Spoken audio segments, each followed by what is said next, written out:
జై శ్రీరామ్. అందరికీ నమస్కారం. వెల్కమ్ టు న్యూస్ అఖండ. నేను మీ కస్తూరి శ్రీధర్. మిత్రులారా, మన హిందూ బంధువులకు సంబంధించినటువంటి ఒక అత్యద్భుతమైనటువంటి న్యూస్ అయితే తీసుకొచ్చిన. న్యూస్ మాత్రం సూపర్గా ఉంటుంది. ఓకేనా? సరే మిత్రులారా, ఈ న్యూస్ చెప్పబోయే ముందు మీకు అందరికి కూడా ఒక చిన్న విజ్ఞప్తి. మన సంస్కృతి, మన దేశం, మన ధర్మం, వీటిల్ని కాపాడుకోవడమే మన న్యూస్ అఖండ యొక్క లక్ష్యం. నేటి సమాజంలో నిజమైనటువంటి గళాన్ని వినిపించడం చెప్పాలంటే ఒక సవాలుగా మారిపోయింది. అది కూడా ఎటువంటి కార్పొరేట్ అండదండలు లేకుండా కేవలం మీలాంటి దేశభక్తుల మద్దతుతోనే మేము ఇక్కడి వరకు రాగలిగినాం. అయితే ఈ పోరాటాన్ని మరింత బలోపేతం చేయాలంటే మాకు మీ సహకారం ఎంతైనా అవసరం. మీరు ఇచ్చేటటువంటి చిన్న విరాళం కూడా నిజాన్ని గట్టిగా వినిపించడానికి మాకు వెన్నుముక అవుతుంది. మన ఛానల్ మనుగడ కోసం, సనాతన ధర్మ ప్రచారం కోసం మీ శక్తి మేరకు మీ వంతు ఆర్థిక సహకారాన్ని అందించాలని చెప్పేసి ప్రతి ఒక్కరిని కూడా పేరు పేరున కోరుకుంటున్నా. స్క్రీన్ మీద వచ్చేసి క్యూఆర్ కోడ్ ఉంటుంది, కింద వచ్చేసి గూగుల్ పే, పేటిఎం ఆ నెంబర్లు ఉంటాయన్నమాట. అలాగే కింద కామెంట్ సెక్షన్లో అకౌంట్ డీటెయిల్స్ కూడా ఇస్తా. ఒకవేళ మీకు ఏదైనా డబ్బులు పంపడంలో ఇబ్బందులు తలెత్తితే అదే నెంబర్కి వాట్సాప్ ఉంటుంది. ఆ నెంబర్కి ఒకసారి మెసేజ్ చేయండి. మీరు కాల్ చేసినప్పుడు నేను ఏదైనా పని మీద ఉన్నా మీరు మెసేజ్ చేస్తే తప్పనిసరిగా నేనైతే రిప్లై ఇస్తా. దయచేసి ప్రతి ఒక్కరు కూడా సహకరించండి. నిన్న కూడా ఒక 2 వీడియోల ద్వారా నేను అడిగిన, కానీ పట్టుమని 10 మంది కూడా స్పందించాలి. నిజంగా ఆత్మసాక్షిగా దైవసాక్షి చెప్తున్నా, 10 మంది కూడా స్పందించాల. మనకుండే సబ్స్క్రైబర్లు 2,70,000 మంది, కానీ 10 మంది కూడా స్పందించలేదంటే ఇంతకంటే బాధాకరం ఏదైనా ఉంటుందా? మీరు కూడా ఒకసారి ఆలోచించండి. దయచేసి ప్రతి ఒక్కరు కూడా స్పందించండి. సరే, ఇక న్యూస్ విషయానికి వస్తే, హిందువులు గొడవలకైతే దూరంగా ఉంటారు, అవునా కాదా? బాధ్యతతో ఉంటారు. అదే గనక మన వాళ్ళు తెగిస్తే ఎలా ఉంటుంది అనేదానికి మన ఆర్మీనే సాక్ష్యం. సహజంగా మన ఆర్మీ ఇప్పటి వరకు లొంగిపోయినట్టు చరిత్రలోనే లేదు. ఏమన్నా ఉండదా?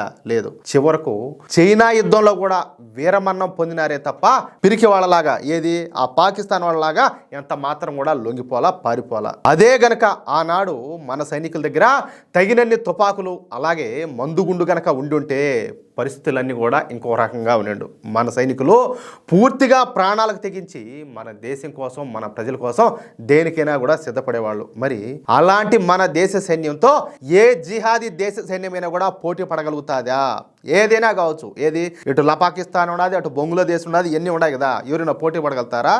అంత సీన్ లేదు. జిహాదీ ప్రపంచంలో అతి పెద్ద సైన్యాన్ని కలిగి ఉన్నటువంటి దేశం పాకిస్తానే. బహుశా మీకు ఇదేదో పెద్ద జోక్ మారి అనిపించవచ్చు, కానీ ఇదైతే నిజం. ఇస్లామిక్ ప్రపంచంలో అతి పెద్ద సైన్యాన్ని కలిగి ఉన్నటువంటి దేశం ఏదైనా ఉన్నదంటే అది ఖచ్చితంగా పాకిస్తానే. అటువంటి పాకిస్తాన్ సైన్యం మన సైనికుల చేతిలో చెప్పాలంటే 4 సార్లు ఓడిపోయింది. అది కూడా అప్పట్లో ఈ పాకిస్తాన్కు అమెరికా, బ్రిటన్ వంటి దేశాలు సహాయ సహకారాలు అందించినప్పటికీ కూడా ఓడిపోయినారంటే అది మన వాళ్ళ మొగతనం. ఎవరో మన సైనికుల దమ్ము. అది అర్థమవుతుందా?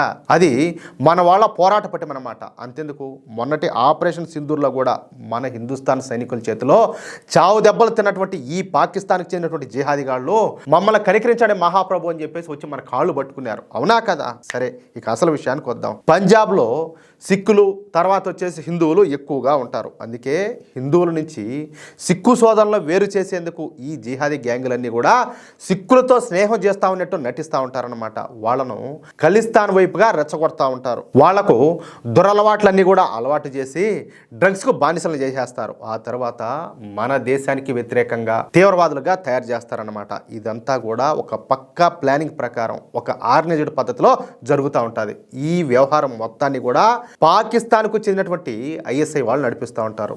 ఈ క్రమంలో పంజాబ్లోని కొంతమంది ఖలిస్తాన్ వేర్పాటువాదులు కూడా పాకిస్తాన్లో ఉన్నటువంటి జిహాదీగాలతో చేతులు కలిపినారనమాట. ఇక వీళ్ళంతా కలిసి పంజాబ్లో ఖాళీగా ఉంటారు కదా, కొంతమంది గాలికి తిరుగుతా ఈ రెబల్ మనస్తత్వం ఉండేవాళ్ళు కొంతమంది ఉంటారు కదా, అలాంటి యువతను గుర్తించి వాళ్ళను స్నేహం పేరుతో బుట్టలో వేసుకుంటారు. అంటే ఇదంతా ప్లానింగ్ ప్రకారం నడుస్తుంది. ఒక స్టెప్ అయిపోయింది. తర్వాత వాళ్లకు మెల్లగా ఈ మత్తు పదార్థాలన్నీ కూడా అలవాటు చేస్తారు. ఏది డ్రగ్స్, గాంజా, ఇదంతా కూడా మెల్లగా అలవాటు చేసి ఖలిస్తాన్ విషయాన్ని నూరిపోసి ఫైనల్గా వాళ్ళను ఖలిస్తాన్ తీవ్రవాదులుగా తయారు చేస్తారనమాట. ఇక వీళ్లకు కావాల్సినటువంటి డ్రగ్స్ను అలాగే ఆయుధాలను మందుగుండును డ్రోన్ల ద్వారా సరిహద్దుల అవతల నుంచి ఈ పాకిస్తాన్ అయితే పంపిస్తూ ఉంటుంది. ఎవరో పాకిస్తాన్. దీంతో ఈ వ్యవహారాన్ని కనిపెట్టినటువంటి మన బిఎస్ఎఫ్ జవాన్లు అమృత్సర్కు దగ్గరగా ఈ సరిహద్దుల వద్ద ఉండేటటువంటి గ్రామాల్లోని హిందువులకు మిలిటరీ ట్రైనింగ్ అలాగే గూఢచర్యం అలాగే ఆయుధాలను ఉపయోగించడంలో శిక్షణ అయితే ఇచ్చినారనమాట.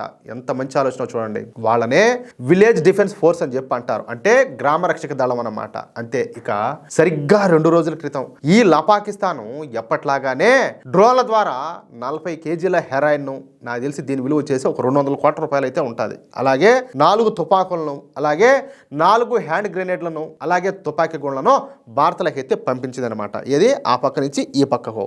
ఇక వాటిల్ని అందుకోవడానికి మన వైపు ఉన్నటువంటి ఈ ఖలిస్తాన్ తీవ్రవాదులు సిద్ధంగా ఉన్నారు. అంతే. ఇక వెంటనే మన విలేజ్ డిఫెన్స్ ఫోర్సు ఈ తతంగానంతా కూడా కనిపెట్టేసింది. ఇక ఏ మాత్రం కూడా ఆలస్యం చేయకుండా సైలెంట్గా అమృత్సర్ పోలీసులకైతే సమాచారం అయితే అందించి మరోవైపు ఆ డ్రోన్లను అలాగే డ్రగ్స్ను ఆయుధాలను తీసుకెళ్ళడానికి వచ్చినటువంటి మనుషులను మన విలేజ్ డిఫెన్స్ ఫోర్స్ పట్టుకొని ఎరగదల్లి పారదొబ్బి పోలీసులకైతే అప్పగించేశారనమాట. అలాగే ఆ డ్రగ్స్ను అలాగే ఆయుధాలను కూడా సీజ్ చేసి పోలీసులకైతే అందించారు. తద్వారా ఏంటంటే మన వాళ్ళ సత్తా ఏంటో దేశ వ్యతిరేక శక్తులకు మరొకసారి అయితే రుచి చూపించారు. అది విషయం అయితే. మిత్రులారా, చూశారు కదా, మన దేశ భద్రత కేవలం సరిహద్దుల్లో ఉండేటటువంటి సైనికుల బాధ్యత మాత్రమే కాదు, మనందరి బాధ్యత అని చెప్పేసి ఈ ఘటన అయితే నిరూపించింది.